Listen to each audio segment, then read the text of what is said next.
Peggy 16.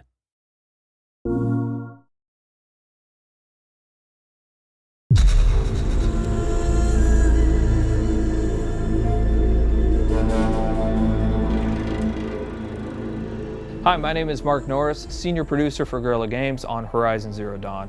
And here we are, finally with Paris Games Week. We premiered Horizon Zero Dawn at E3, and at that time we only showed the behind closed doors to a number of the media members, but we've never shown it publicly. And finally, we are going to do that here today. One thing that you should know almost immediately is, yes, you can explore everything that you can see here, but we're on a quest. Now, we've hidden that quest UI and that quest interface, but one of those two tribes that you saw previously in the trailer, one of them has given you a quest, and it's a quest of critical importance. And that quest is to get a very specific resource. It's a resource from the canisters that you can find on the back of this herd that we call the grazers. Now, why do you need this resource? Why does this tribe need it? What is happening in this world? Those are still things that we're going to keep a mystery, but you will desperately need to retrieve this because it's a critical part of what's happening. As you're looking at this screen, for the very first time, you're going to notice some of our UI or our HUD elements. Now, the art on this isn't exactly final, but you can start to see how the game is really starting to creep into what we're doing. You can see in the top middle part of the screen that there is a compass. Now, we've hidden our quest markers and our quest objectives, and we'll talk about a quest here in just a moment, but you can see a compass certainly denotes an open world style of adventure. In the upper right hand corner of the screen, what you can see is the very beginning of a level and an experience bar, so you can start to see the RPG elements start to seep in. In the lower left hand corner of the screen, you can actually see our health bar. It's unusual, it's painted like an arrow. Some of the tribal influences are certainly coming into the UI and HUD, and even though the art's not final, you can expect that those tribal influences will stay. You've seen a number of locales inside of the trailer for Horizon Zero Dawn. You've seen some desert, you've seen some snow, and of course you see here the forest. And currently Aloy is crouched in what we call some stealth grass or some tall grass. Stealth plays an incredibly important part of Horizon Zero Dawn. In fact, you can see the UI element for this. Right underneath the compass is a little circle. That is in fact a stealth indicator. And so Aloy will need to wait for the right moment in order to introduce that stealth attack. Sorry, little one. So we mentioned that there are a couple of RPG elements, right? One of those things that you just saw, especially if you've got the keen eyes or if we zoom in on it, is the number 825 that just popped up. So that number 825 is incredibly important. Why? Because it denotes that there are, in fact, RPG elements hiding behind the hood. That is a damage value. We call that floating combat text, and you can see that number pop up. But now we've actually also gotten into the loot menu. Now, we've described previously how important the machine parts are to the world of Horizon Zero Dawn, but here we're showing you some of those parts. In fact, that flame coil that you can see on screen is one of the elements that's required to build explosive arrows. Now, machine parts are incredibly important. The economy, the entirety of the world of Horizon Zero Dawn is built around these machine parts. So here you can see Aloy picking up what is essentially a couple of health plants. Now, those will fill up your health if you get low, but the important thing here is actually what they represent. You will want to explore every nook and cranny of this open world. The ancient city, the tops of mountains, rivers and valleys, all kinds of settlements, because you never know what you'll find.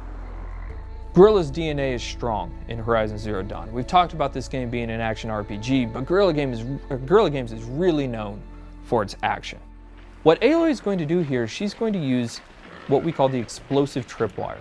And that is really used as a trap. It can be used as a defensive countermeasure, but it's mostly used as a preventative measure.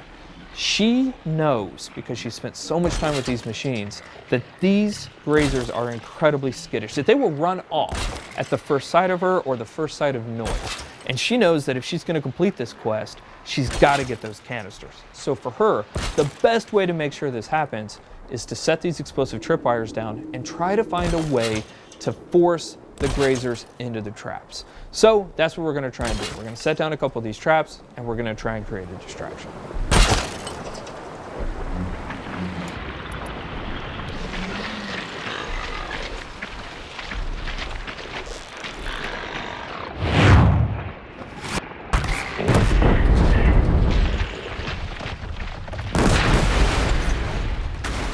The machines in Horizon Zero Dawn do have herd-like activities.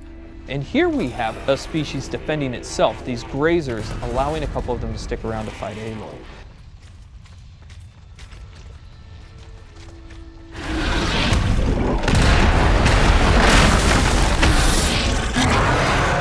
This is the mighty Thunderjaw.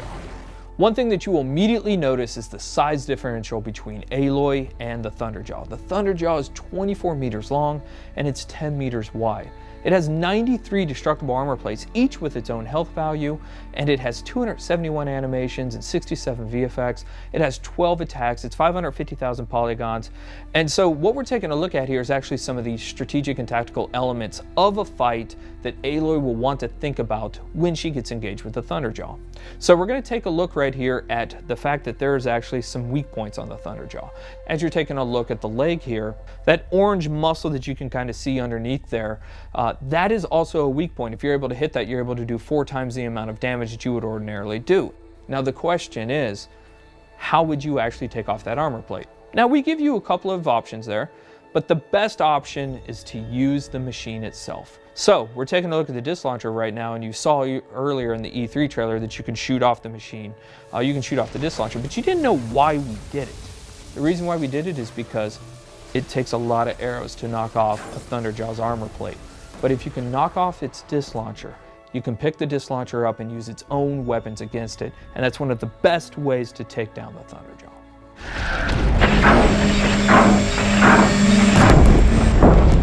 Fighting the Thunderjaw is an awe-inspiring experience. We talked previously about the fact that it has 12 attacks. A number of those attacks that you're seeing now you hadn't seen before. It's not that it has a tail swipe and a foot stomp and a little bit of a disc launcher attack. Shooting off those disc launchers is incredibly important for a second tactical reason. It has a 360-degree absolute assault with that disc launcher that makes it incredibly difficult for you to get anywhere close to it. So you're going to want to take off those disc launchers. But if you are, you'll notice now it still has a railgun and a mouth laser. So this thing's serious. Even though it's previously damaged, it still has a huge amount of attacks. So what Aloy is going to try and do here is try to find a way to tie the machine down so that she gets a brief window to figure out her next move.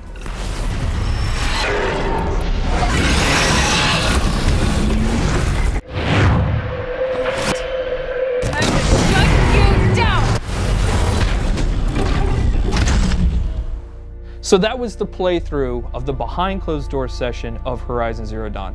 We cannot wait to show you more. We're going to show you something brand new and something huge next year. Thank you.